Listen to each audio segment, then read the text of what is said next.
काढ पाहिजे हे बघ बाजूच्या गाताला पाणी कुठं लागलं होतं बाजूला हे बघ कुठं लागलं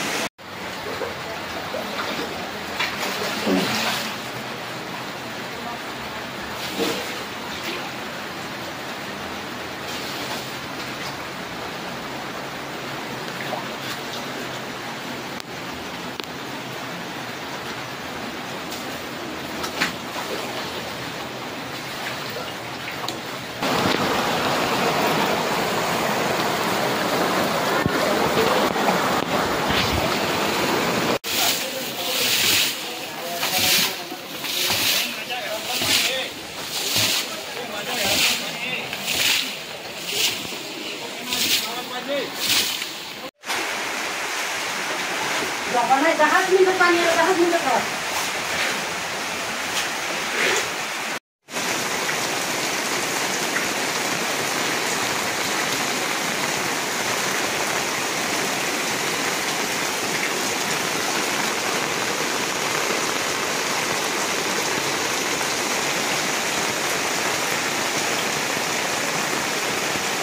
पाणी झालं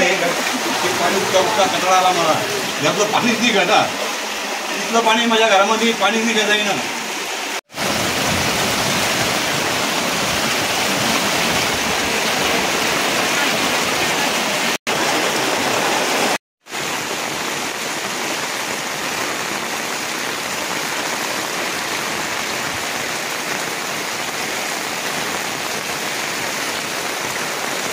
माझ्या घरातलं पाणी आहे पाहिजे नुकसान किती झालं तुमच्यावाला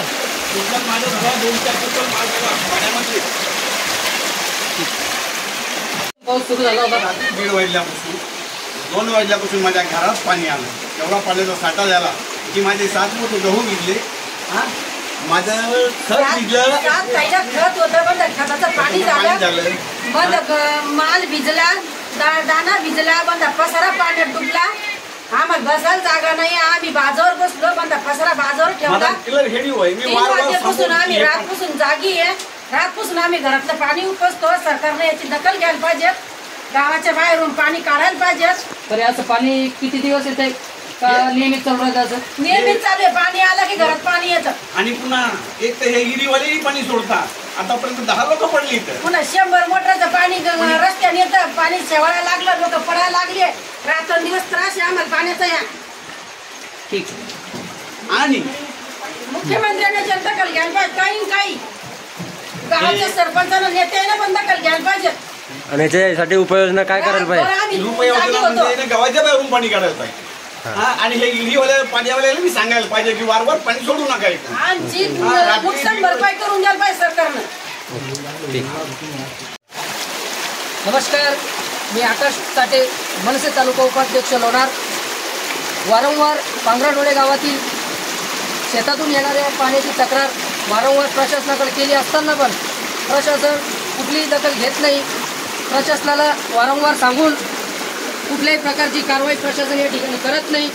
ते असंच पाणी दरवर्षी प्रत्येक पावसाला लोकांच्या घरामध्ये पाणी घुसतंय